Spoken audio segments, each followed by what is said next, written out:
Donc, Atelier Big City, oui, créé il y a à peu près 25 ans par Howard Davies, Randy Cohen et moi, donc 3 architectes. On a décidé de se nommer Atelier Big City, donc de toute évidence, un certain intérêt pour la ville, un nom et puis un slogan, Make Architecture a Public Policy. Donc, on construit, la ville se construit, mais exige-t-on vraiment l'architecture, l'excellence en architecture? La question demeure ouverte. Donc, 3 architectes et puis une équipe souple qui inclut plusieurs collaborations, des artistes, des paysagistes, d'autres architectes. On a beaucoup travaillé avec l'œuf, des stagiaires, de très bons stagiaires, des contributions à un maximum de concours, de charrettes, de consultations publiques. Et puis, toujours la ville. Donc, dans le passé, il y a eu différentes conférences de City in Big City, par exemple. Donc, et la ville en question, c'est souvent Montréal.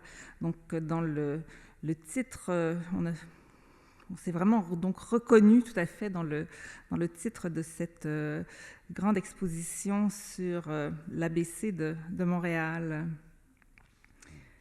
Sur le site web du CCA, et puis je vous embêterai pas trop avec les diapos, avec les lettres et les phrases. On va bientôt passer aux images. Donc, sur le site web du CCA, on annonce donc une conférence la conférence sous le titre Interstice.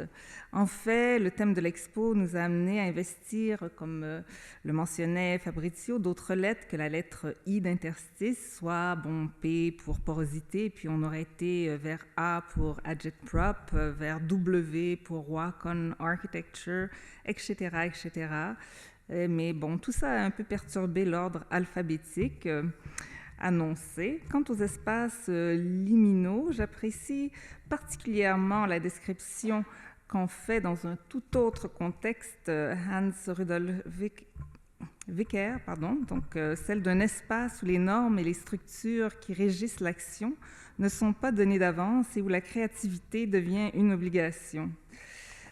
Je crois que c'est pas mal. Finalement, notre relation aux espaces liminaux est peut-être plutôt une question d'attitude qui nous amène à nous glisser dans les interstices de la pratique et à considérer la ville comme un terrain de jeu où l'architecture jazz.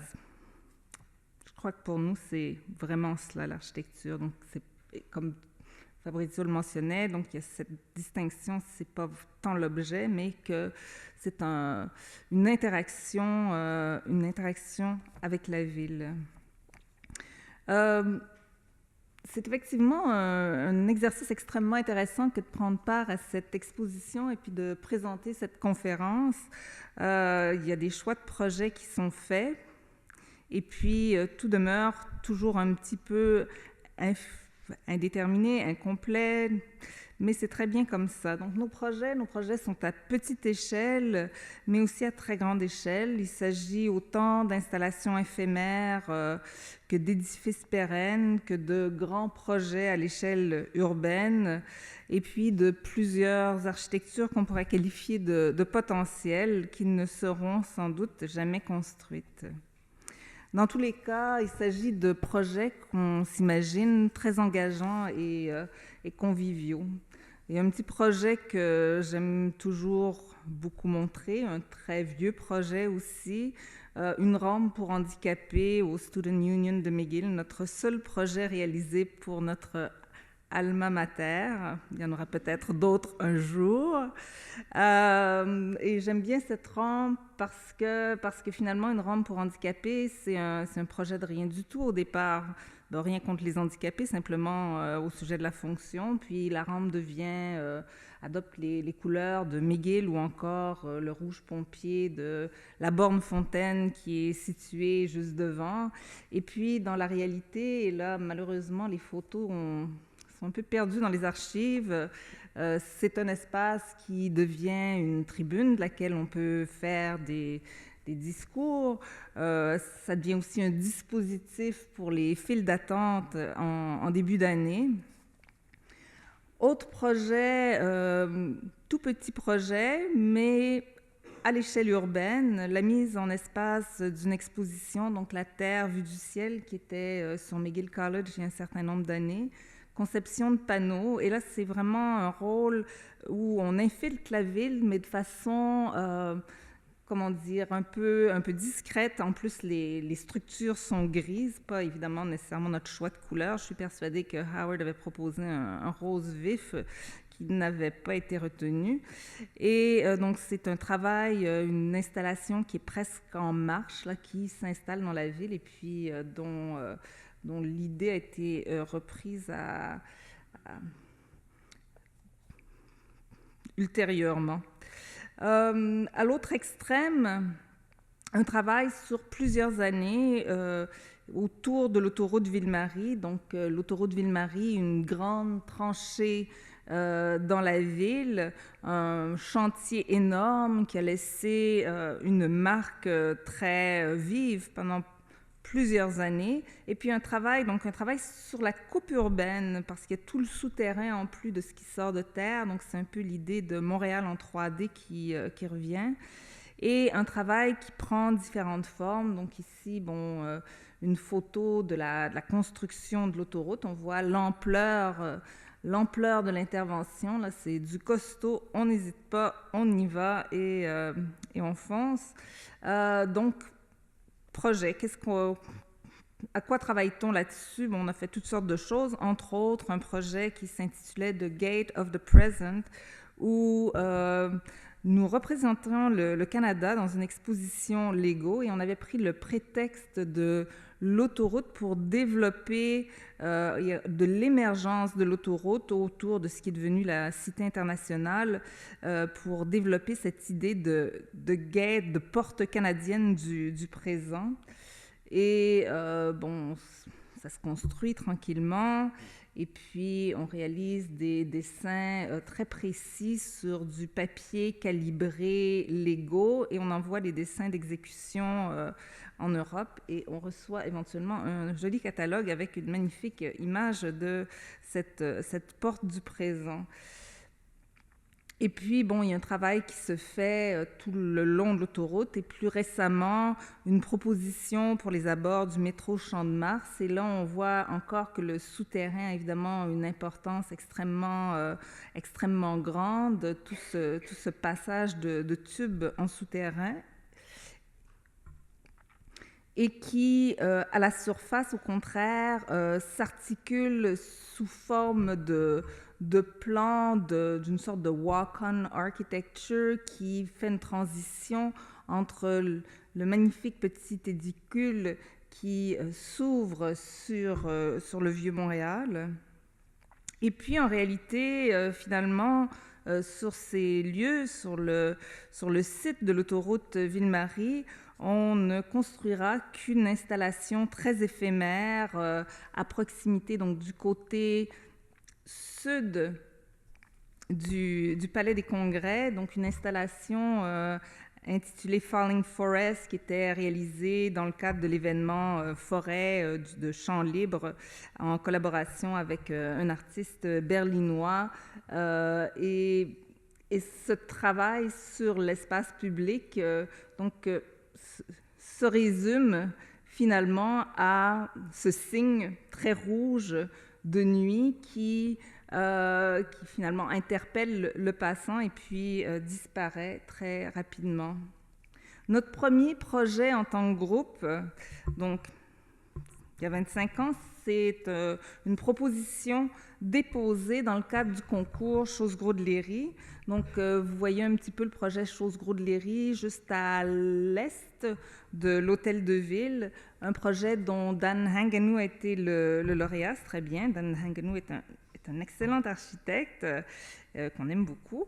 Et donc, pour nous, une première expérience, un projet imaginé à partir de son site, donc ce site qui chevauche les anciennes fortifications de la ville, et puis de son programme, d'une part, des bureaux municipaux, des condos de luxe, du logement abordable, une garderie, des commerces.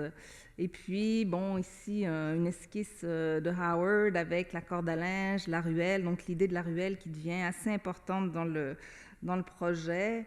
Le développement en plan, finalement, bon, on hiérarchise l'ensemble du projet en réfléchissant à la structure du lieu, au rapport à la ville. La garderie pour enfants est installée dans une ruelle et on en fait une présentation pré-Photoshop légèrement, dirait-on en anglais, bombastic, en papier coloré, photocopié, découpé et collé.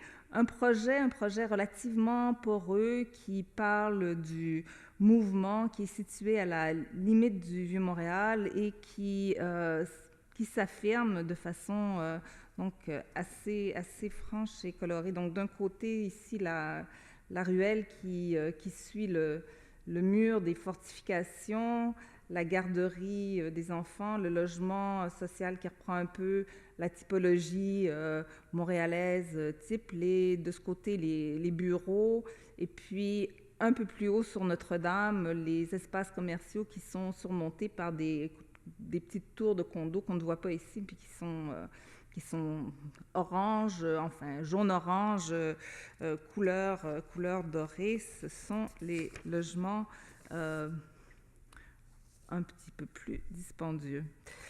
Dans cette même idée de porosité, de traversée, de latéralité, de travail sur l'interstice, sur le glissement, un petit projet de logement du début des années 90, une perspective d'Howard qui en a dessiné beaucoup à la main, patiemment.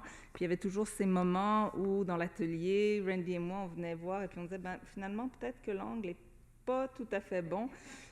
Oui, maintenant, ça se fait très bien, changer l'angle. À l'époque, c'était 3 jours de travail et puis des grands traits qui partaient d'un côté, de l'autre, des points de fuite, etc., etc. Bon, celle-là était quand même pas trop compliqué, un point de fuite, on se débrouille. Donc ici, il s'agit d'un projet situé sur un terrain très étroit, un ancien passage.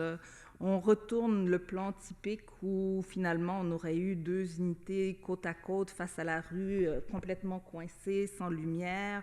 On retourne le tout, on crée ou on maintient un passage et puis on s'assure d'avoir une grande luminosité dans le construit. Donc, autre vue de ce projet. Ce travail sur l'interstice se poursuit de toutes sortes de façons. À un moment, il y a cette étude qu'on appelle l'habitation nomade ou the roaming home qui cherche à se loger sur différents sites de la ville. Donc, il y a toutes sortes d'explorations qui se font principalement en 3D sur la façon d'infiltrer le tissu urbain. Et là, je conviens que l'implantation n'est peut-être pas tout à fait claire, mais je crois, et peut-être davantage dans ce dessin, que ce travail sur la longue parcelle montréalaise est compréhensible.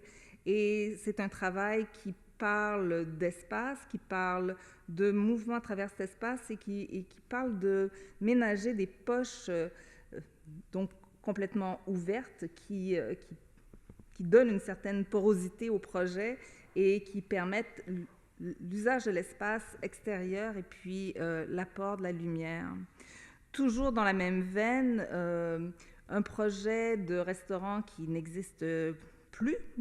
Ce type de projets ont tendance à être quand même moins éphémères que notre installation sur l'autoroute Ville-Marie, mais plus éphémères que le CCA, par exemple. Grano, un petit restaurant en principe de front to back, so to speak, donc qui passe de Saint-Laurent à Saint-Dominique. Donc, un passage, donc l'idée de passage, de traversée, de promenade à travers la ville. Un essai dans la veine, certainement, de ce que Luc Laporte a fait pendant très longtemps. On vient replier la ville sur elle-même et puis même la publicité sauvage de l'extérieur, qui ne l'est plus tant à l'intérieur, continue et puis nous amène de la rue Saint-Laurent à la rue Saint-Dominique. Dans le même ordre d'idées, donc dans cet esprit du glissement, de l'interstice, du repli, le projet de logement social, les jardins du Y des femmes, donc des logements pour des femmes en réinsertion, situés assez curieusement sur la rue Crescent, mais parce que c'est à proximité du Y des femmes qui est à l'intersection de Crescent et de René Lévesque. Donc ici, le mur mitoyen, un vrai mur mitoyen, de ceux que l'on ne peut plus construire, donc un mur qui appartient aux unités qui sont de part et d'autre de la division de l'eau, est laissé apparent, et puis dans un sens, c'est beaucoup mieux que le mur de gypse qu'on aurait pu construire, et la ville... L'énergie de la ville se poursuit dans le couloir. Évidemment, on n'a pas fait les graffitis sur place, ils étaient préexistants, donc on a des fragments de graffitis à tous les étages. Et puis à l'extérieur, une cour qui est un peu dans l'esprit de l'extrême convivialité. Je ne suis pas certaine que ce soit peut-être précisément le bon mot, des espaces décrits par Michel Tremblay. Donc on peut peut-être imaginer les belles-sœurs à leur balcon qui discutent les unes avec les autres. Donc une vue qui permet peut-être de un peu mieux comprendre la composition de l'ensemble. Crescent étant sur votre gauche, et puis l'ensemble du lot étant plutôt ouvert sur une cour. On vient un peu squatter la cour du voisin d'à côté et son arbre pour apporter de la lumière au projet. Donc la maquette qui permet de faire une transition avec un autre projet. Donc le projet Unity 2 ou U2 ou Unité 2, où cette question de porosité est également extrêmement importante, où les duplex sont traversants et ouverts sur la ville. Donc c'est vraiment un travail qui permet d'avoir donc, et une façade côté rue et une façade côté cour, ventilation, etc. Donc la porosité a ses exigences et ses avantages, évidemment. Donc la façade avant, et puis l'arrière qui est un espace un petit peu plus intime, plus collectif, où la circulation a une grande importance. Et cette question de mouvement et d'ouverture des espaces les uns sur les autres, c'est une question qui est importante. Et là, j'arrive plutôt à l'intérieur des projets. On est dans la ville, mais on est dans la continuité de la ville. Comment la ville se continue-t-elle dans les espaces publics intérieurs? Ici, le centre culturel de Notre-Dame-de-Grâce. Et tous ces espaces sont conçus en fonction de mouvements qui commence dans la rue et puis qui se poursuit dans l'édifice et puis se continue vers l'ensemble Benny Farm.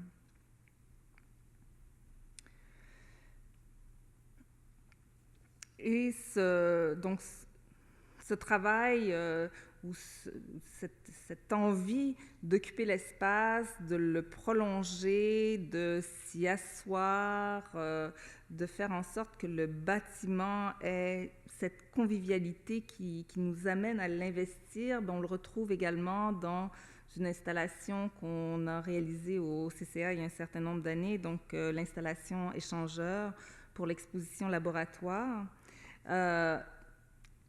Et cette idée de surface qui se replie, que l'on peut occuper, dans laquelle on peut s'asseoir, est assez proche de l'idée que l'on se fait du bâtiment dans la ville.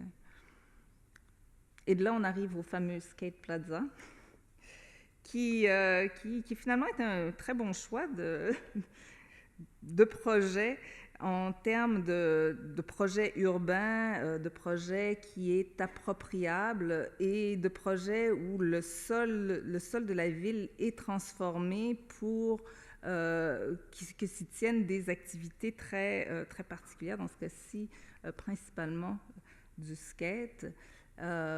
Et c'est encore une fois, un petit peu comme dans le projet précédent, un travail sur une surface que l'on plie, que l'on replie et qui en permet ainsi l'appropriation.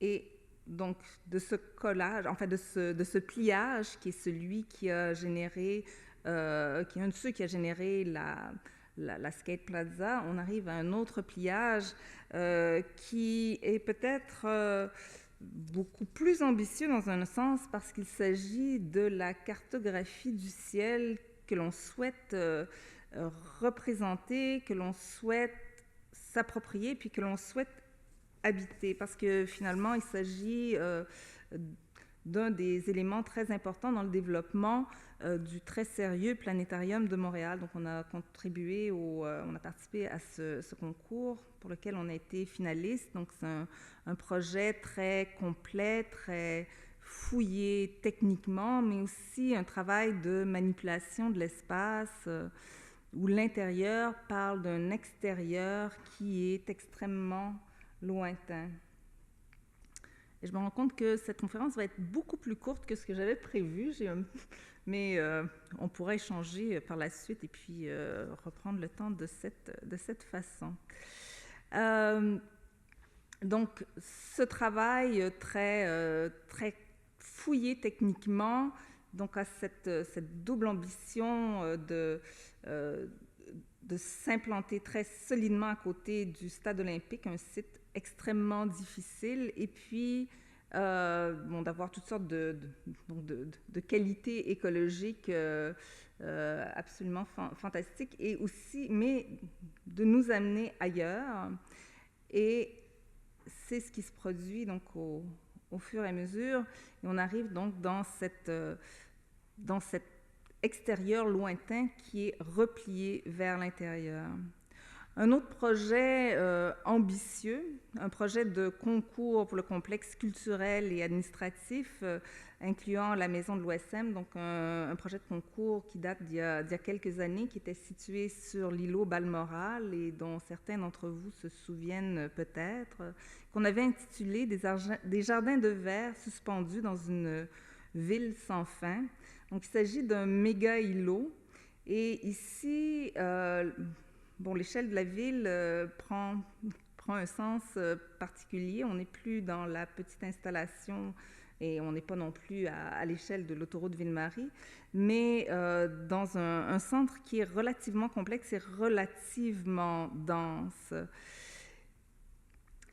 Et à ce moment-là, architecture et ville se confondent peu à peu, et dans le développement des espaces, on arrive à une résolution où, à toute fin pratique, la représentation des espaces de circulation ou des espaces vides, des espaces de cours intérieurs, permet quasiment mieux de comprendre le projet que si on en représentait les pleins. Donc, on arrive à la compréhension du projet à travers sa porosité. Alors, j'ai vraiment été un petit peu en accéléré dans la présentation, qui se termine ici sur un souhait de joyeux anniversaire à Howard. Et ça me fera tout à fait plaisir de revenir en arrière sur une image ou une autre pour parler plus particulièrement d'un projet ou d'une intervention. Voilà.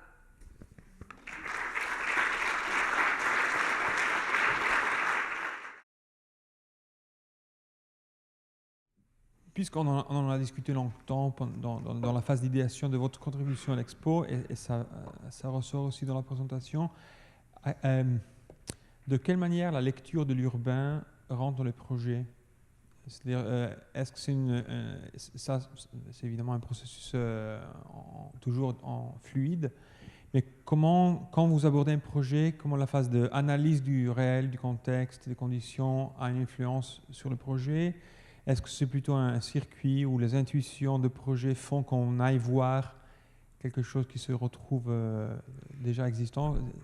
Enfin, comment vous avez construit cette relation assez intrigante entre description, lecture, analyse du réel et transformation? En fait, la réponse, il n'y a pas une seule réponse. D'autant plus qu'on est trois à travailler ensemble, et souvent beaucoup plus que trois. Donc, il y a déjà au niveau du travail, il y a un échange qui se fait. À l'époque des calques, les calques passaient d'un bureau à l'autre et puis on redessinait. Maintenant, il y a l'envoi de dessins et puis la fonction calque qui est souvent nommée draw on top et encore et encore. Donc, déjà, il y a pas nécessairement la même approche des, des trois, intervenants ou des trois architectes. Et moi, je dirais que dans mon cas, la question du repérage sur les cartes anciennes est vraiment important. Pour moi, c'est un élément qui me permet d'ancrer le projet. Et il ne s'agit pas nécessairement de refaire la ville sur la ville. Ce n'est pas dans cet esprit-là. C'est vraiment dans l'esprit de trouver des repères, des points de repère. Qu'est-ce qu'on peut déduire à partir de ce que l'on voit? Quelles sont les stratégies que l'on peut imaginer? Et puis, quand on arrive dans un terrain non urbain, si on sort de Montréal, là, ça devient les grandes lignes du paysage. Bon, les grandes lignes, qu'est-ce que ça veut dire? Qu'est-ce qu'on peut retirer? Quelle histoire est-ce qu'on peut faire raconter au paysage? Et en fait, par rapport à la ville, il y a également le narratif qui est important. Donc, ça revient encore à ça. Quelle est l'histoire que l'on peut raconter à partir de ce programme et de ce site? Sur quels sont les éléments déclencheurs qui pourraient ancrer le projet? Ensuite, il y a beaucoup du travail de l'implantation, dans le sens, et c'est vraiment idiot, là, c'est vraiment complètement la base. Si, par exemple, on travaille sur un concours et puis qu'il y a un programme donné et qu'évidemment, on essaie de composer, il y a un travail de composition extrêmement important. Ce travail de composition est influencé par les études qui ont été faites au préalable. Donc, ce n'est pas une approche typomorpho en tant que telle, et ce n'est pas une approche entièrement conceptuelle non plus. Et puis, il faut accepter le changement, il faut accepter, il faut être très ouvert à la meilleure idée. Quelle est la meilleure idée? On change le projet, on tourne le projet de côté, on le torture un peu. Et en fait, les études du roaming house, c'était un petit peu ça. C'était une idée, quel serait le format idéal d'habitation, et puis les sites qu'on regardait, c'était des sites sur le plateau, à toute fin pratique. Et puis, comment est-ce que le projet se modifie selon l'endroit où on l'implante? Donc, ce rapport à la ville a vraiment plusieurs facettes. Et puis, il n'y a définitivement pas une façon rigoureusement linéaire d'arriver au projet. Et puis aussi, il y a la topographie et puis le souterrain qui prennent une grande importance. Dans le cas de l'autoroute Ville-Marie, évidemment, on se retrouve dans une situation qui est hyper complexe. Et puis, en fait, j'aurais très bien pu faire une présentation ce soir uniquement sur l'autoroute Ville-Marie. Et puis, j'ai trouvé l'exercice, j'ai été très brève, mais j'ai trouvé très, très difficile arriver à donner un échantillonnage de notre façon de travailler sur la ville. Ça me paraissait, c'était pas tout à fait évident. Donc, dans le cas de l'autoroute Ville-Marie, au départ, il y a eu une consultation publique, il y a eu des projets déposés. Et qu'est-ce qu'on fait avec ce qui était à l'époque, ce qui était compris comme une grande cicatrice, et puis qui a complètement changé. En fait, c'est plus du tout ce que c'était aujourd'hui. On arrive à une situation qui est entièrement différente. On a presque entièrement reconstruit le dessus de l'autoroute Ville-Marie. À l'époque, c'était encore relativement béant.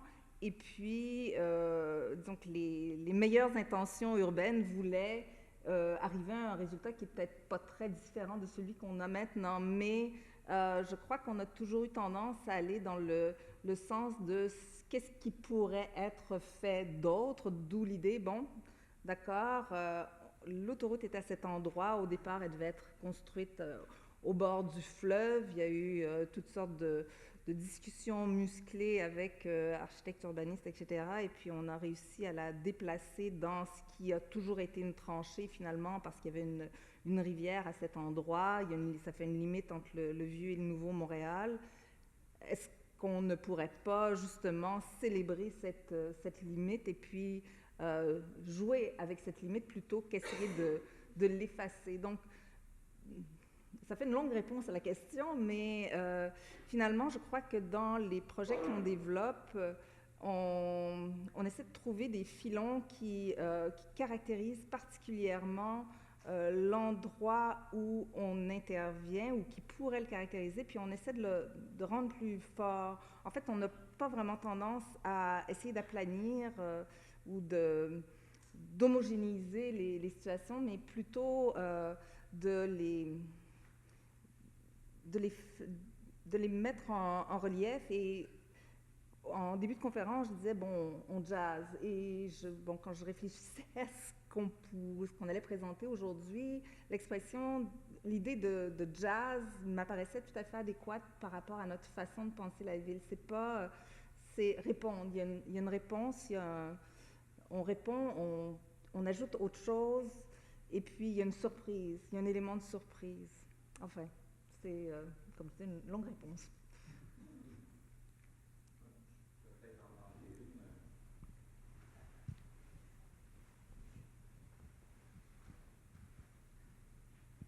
Merci. Moi, je ne suis pas un spécialiste du domaine, mais en regardant cette présentation, surtout les projets, ce qui m'interpelle beaucoup, c'est la diversité des couleurs, les formes, c'est très, très, très ludique. Puis on semble se jouer et peut-être même s'éloigner d'une certaine forme urbaine caractéristique de Montréal. Et dans ce sens-là, ma question serait de voir quelles astuces ou quelles stratégies vous prenez pour travailler avec les urbanistes, par exemple, ou avec les gardiens d'un certain patrimoine bâti et de nous amener finalement à traverser le temps puis à être à l'époque où on est aujourd'hui. Je ne sais pas si ma question fait du sens. Donc, il n'y a pas beaucoup de briques. Voilà. Vous pouvez la terminer. Non, mais je trouve ça complètement, tu sais, c'est ludique, c'est plaisant. Maintenant, on voit le Palais des Congrès. Le Palais des Congrès qui est à sa place puis qui fait du sens là, mais je me souviens des débats qui ont entouré ce projet avec les murs multicolores puis les arbres roses à l'intérieur. Vous avez parlé du rose qui a changé de couleur sur les petites installations. Donc, il y a des compromis à faire, mais quelle stratégie vous prenez pour faire avancer, évoluer les pratiques ou les contraintes urbaines ou les contraintes urbanistiques, tu sais, de marge de recul, intégration, briques, voilà.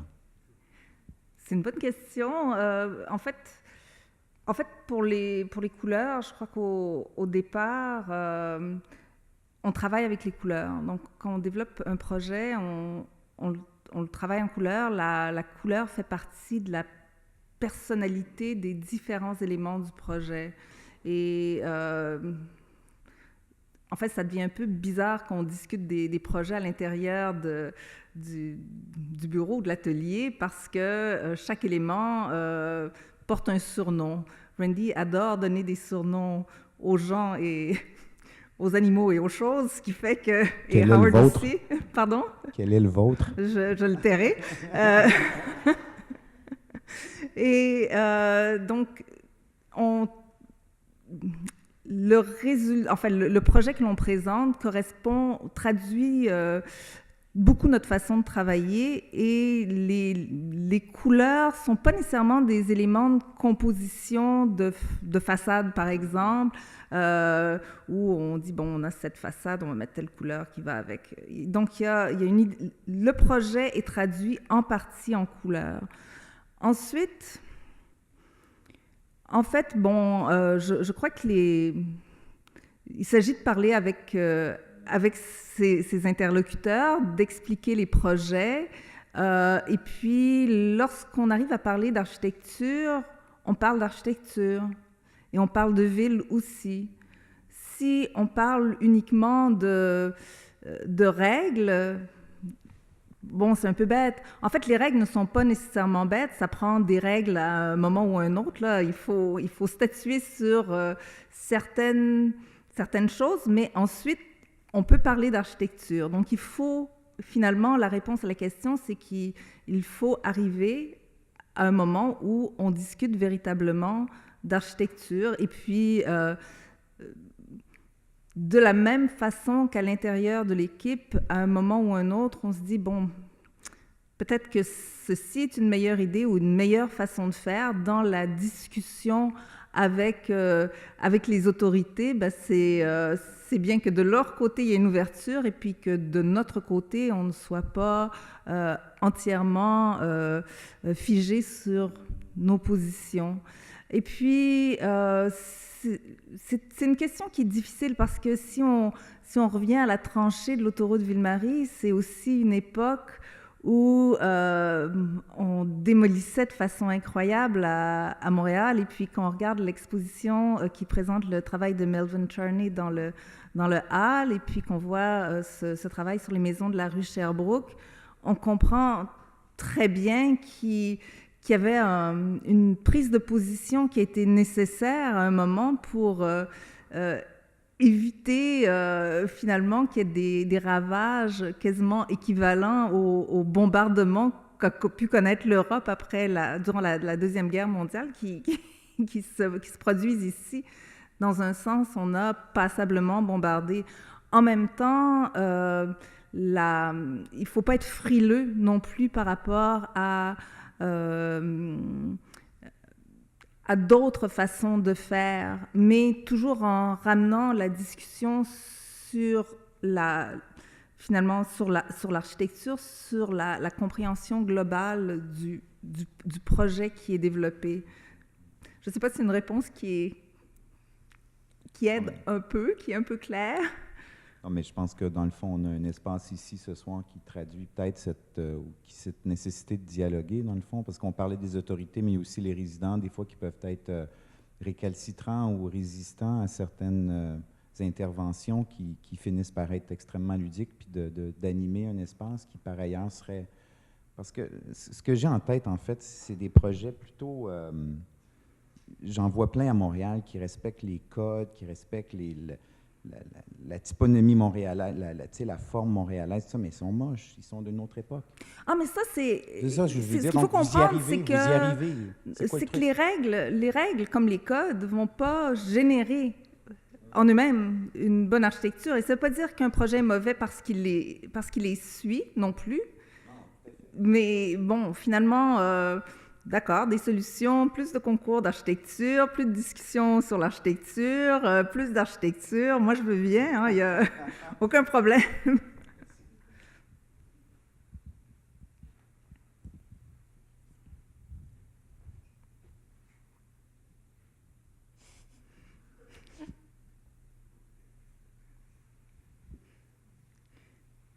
Howard, Randy, vous voulez dire quelque chose?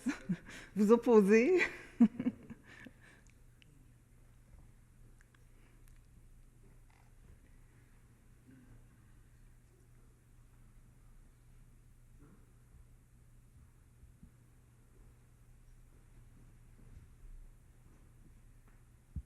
Continue à faire des questions. Ouais, ça va. Pour se rattacher à la question antérieure, ce qui me frappe dans l'expo, mais dans la présentation aussi, c'est le fait que chaque projet produit sa propre esthétique par rapport à la représentation.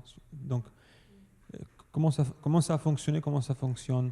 J'ai la sensation que chaque fois que vous êtes en face à un nouveau défi, d'un nouveau concours, projet, commandite directe, j'imagine, c'est peut-être une interprétation erronée, mais j'imagine qu'il y a aussi il y a eu sûrement avant l'ordinateur, et même aujourd'hui, une phase de compréhension de quels seraient les meilleurs outils de représentation du projet. C'est une axonométrie, il faut la couleur, il ne faut pas de la couleur, c'est une perspective. Et chaque fois, ça génère un univers visuel de la partie du dessin qui est très pertinent à chaque projet. Et que je crois que trouve une dimension assez intéressante de ne pas avoir construit, une rhétorique du dessin, du graphisme, des projets qui soient identifiés. Ah, ça c'est du Big City. Au contraire, chaque projet a construit sa propre, forme de représentation. En fait, il y a plusieurs, il y a deux choses à mon avis. D'une part, je crois que pour certains collègues, au contraire, quand ils voient nos projets, ils disent, bon, voici un projet d'atelier Big City. Donc, entre autres, et par la forme et par la représentation.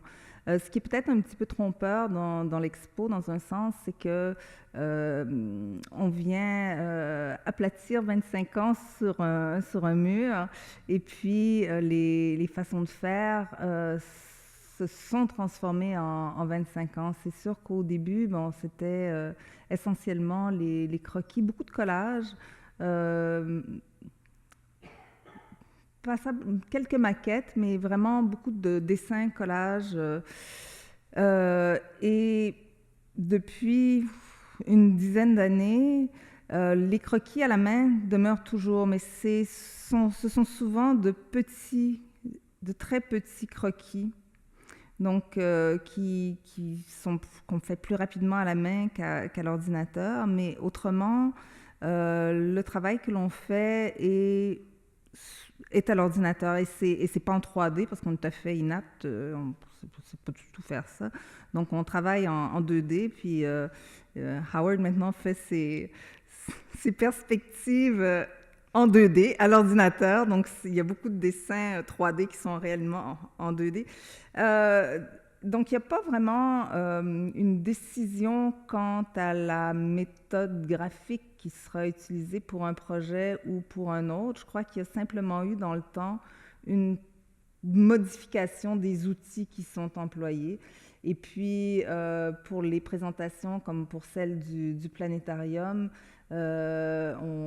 on dépend beaucoup de gens qui sont beaucoup plus habiles que nous au niveau du montage 3D.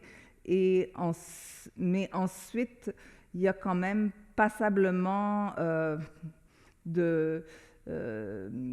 d'éléments qui finalement datent de l'époque où on travaillait avec du papier coloré, découpé.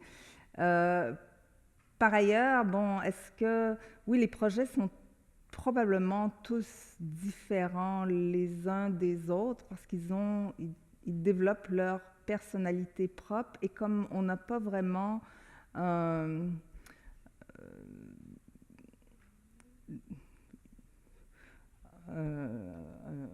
l'intention il n'y a pas vraiment d'intention de répétition dans ce que l'on fait, ni de se conformer précisément au contexte en termes de façade, par exemple. Donc, il y a forcément à chaque fois une idée qui est propre au projet qui est développé. Enfin, ça répond peut-être à la question.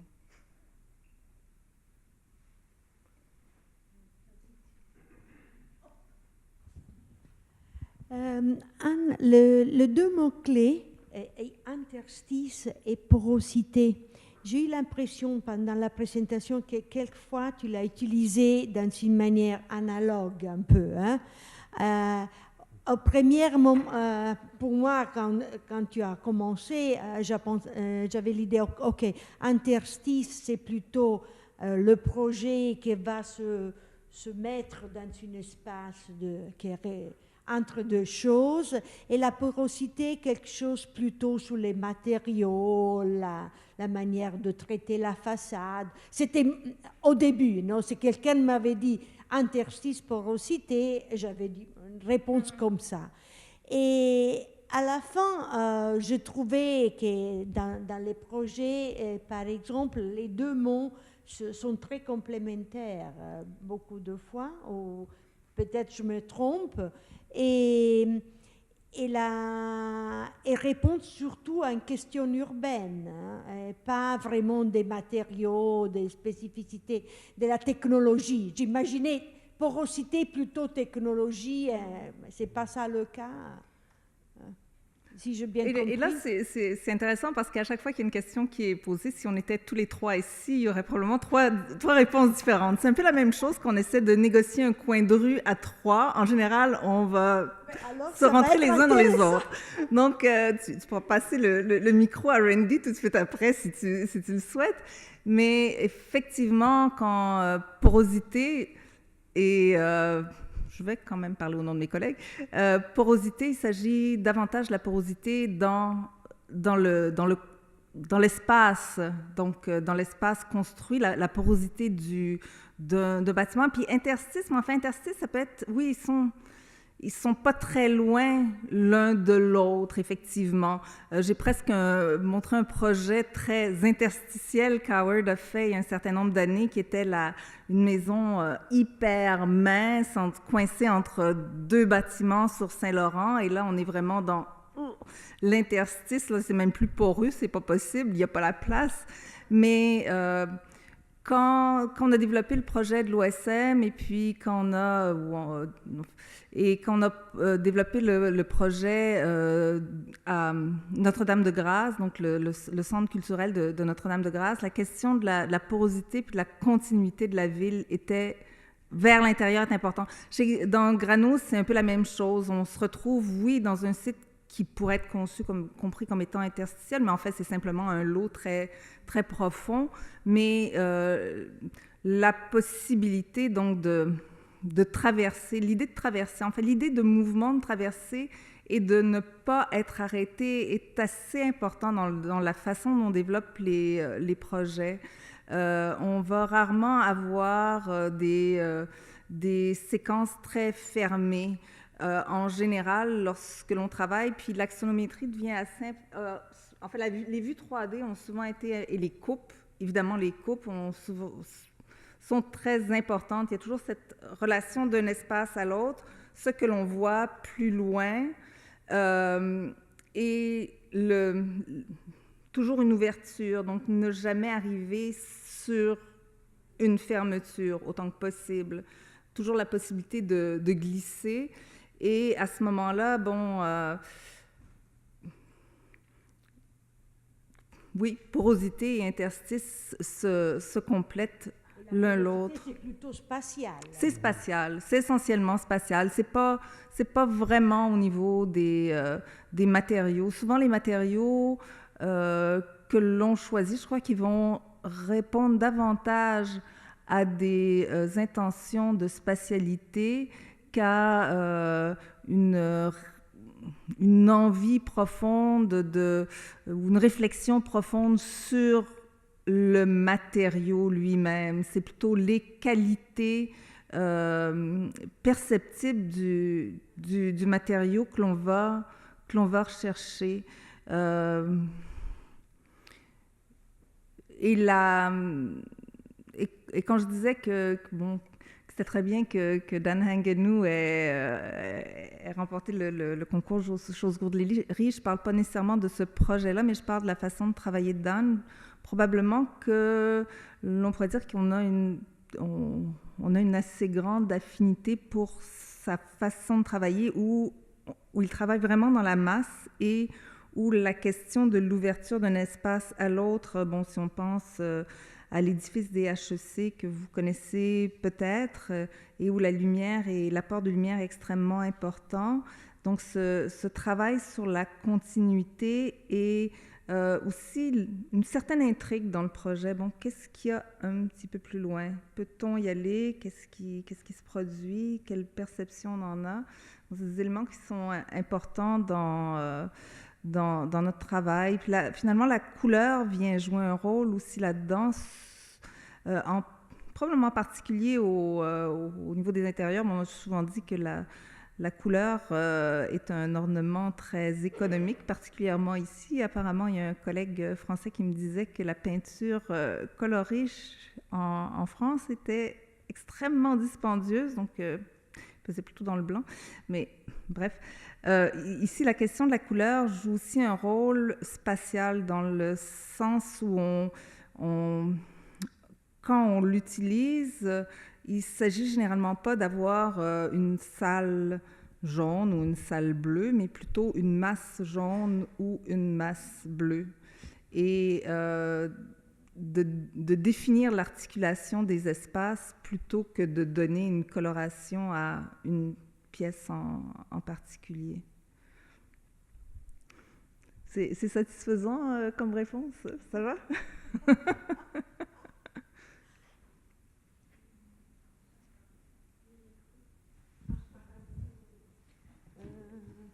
Ah.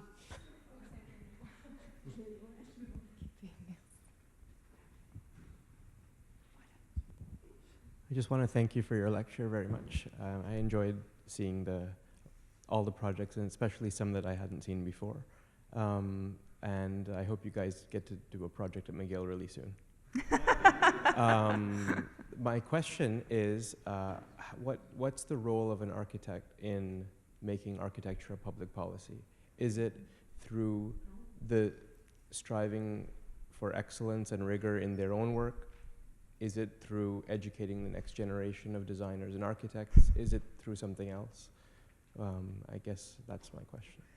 Well, you have to keep on trying. Listen, I guess we all like architecture, so we're not martyr. We're not aspiring to martyrdom either. You just have to keep on trying and do the best at it. And I guess is it by educating? I guess we are doing that as well. In terms of infiltration, we have managed to infiltrate all 5 universities in Montreal where you can teach either architecture or design. And and I don't think we're doing it in a how would you say, an imposing way. It's I believe for all of us extremely stimulating to be, and a privilege to be in a position to have a regular exchange with students and talk about architecture. And really, I think what one needs to do is to find a way of talking very simply about it, because yes, it's important that there is extremely educated discourse on architecture, but in the same time, if you antagonize the people who will live in your building, it doesn't work. Or not necessarily will live in your building, but will live near your building. You're basically like you're contributing to the city. You're contributing to the general frame of everyday life. And I find that when you start, I think the best client we had were very nice people who were just interested in what we were doing. And when we did, for instance, the social housing for the woman's wife on the construction board, there was 2 users, so 2 women who were eventually gonna live in the building, and they had very interesting point of view, and they really appreciate the effort of what we were trying to do, and enjoy the type of space that they projected themselves in the space in terms of everyday living. So I think if you want to make architecture a public policy, you have to engage with it and do so in a very consistent fashion. Thanks a lot. You're welcome. And just to say also that you guys, if you feel stimulated by working with students, your students also feel stimulated with working with you guys. Oh, that's very nice.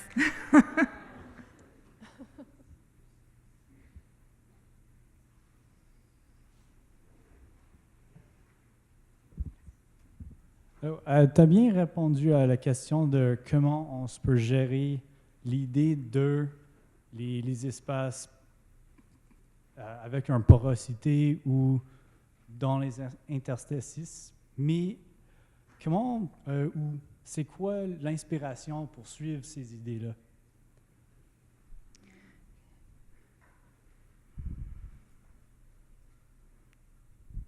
C'est une bonne question. Toutes les questions sont bonnes, finalement. C'est très bien. C'est excellent. Qu'est-ce que c'est l'inspiration? Finalement, comment est-ce qu'on... finalement, comment est-ce qu'on se construit comme architecte? C'est peut-être un peu ça la question, parce que pourquoi on arrive à penser les choses de la façon dont on les pense?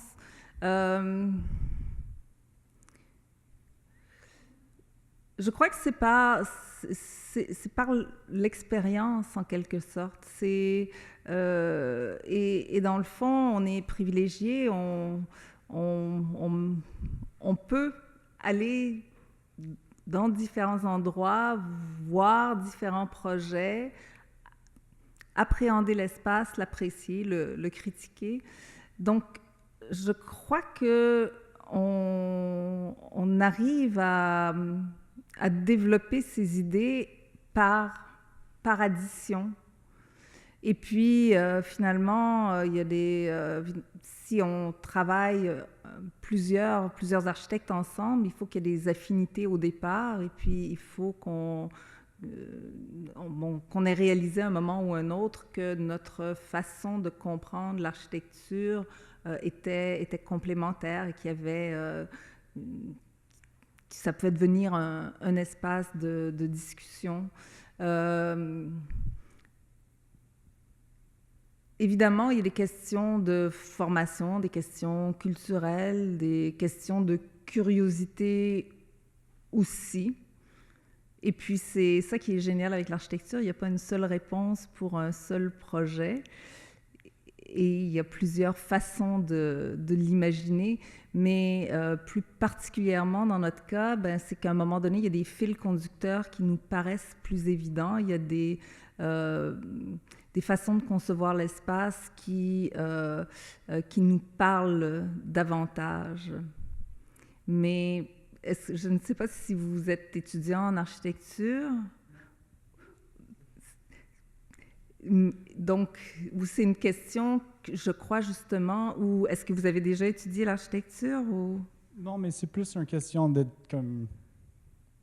À propos d'être intéressé pendant comme toute ma vie, comme un étudiant moins formel. Non, mais ça va, je voulais simplement poser la question parce que c'est... Que je m'intéresse. C'est très correct, mais je posais la question simplement pour mieux répondre. Okay. Je pense que lorsqu'on commence des études en architecture, il y a beaucoup de choses qu'on découvre. Puis en fait, si je pense aux étudiants de première année, puis j'ai longtemps enseigné en première année, et j'ai adoré ça parce qu'il y avait tout un... Bon, on arrive à l'école à l'école d'architecture avec une... On connaît l'architecture, on vit dedans depuis qu'on est tout petit. Et on a... bon, ça fait partie de notre vie.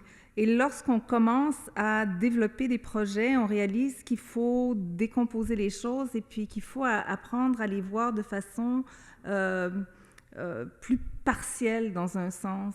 Et puis tout cet apprentissage-là fait qu'on découvre un peu la façon avec laquelle on est confortable pour développer un projet d'architecture. Donc, ce n'est pas quelque chose qui se fait instantanément du jour au lendemain. Je crois que je n'ai jamais vu d'étudiants qui étaient les mêmes au jour 1 et à la fin de leurs études. Il faut dire qu'on aurait complètement raté notre coup ou finalement, ils étaient peut-être déjà préformés puis ça n'avait pas la peine qu'ils viennent à l'école. Mais on arrive là où on est à travers un assez long apprentissage où tout est un petit peu décomposé et puis on doit le recomposer selon des logiques que l'on se forme.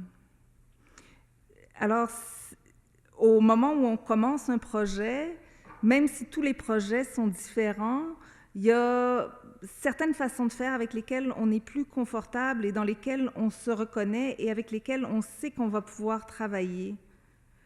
Et à ce moment-là, la genèse du projet se fait, mais entre la première esquisse que l'on fait d'un projet et puis une solution qui nous semble correctement aboutie, il y a un très grand temps.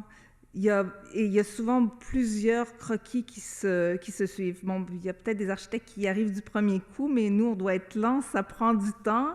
Et il y a des découvertes qui se font au fur et à mesure. Parce qu'en fait, quand on travaille le projet, on peut avoir, par exemple, un programme qui est en mètres carrés pour un type ou un autre de bâtiment, et puis un site qui a telle dimension et puis telle contrainte parce qu'il y a des règles qui s'y appliquent.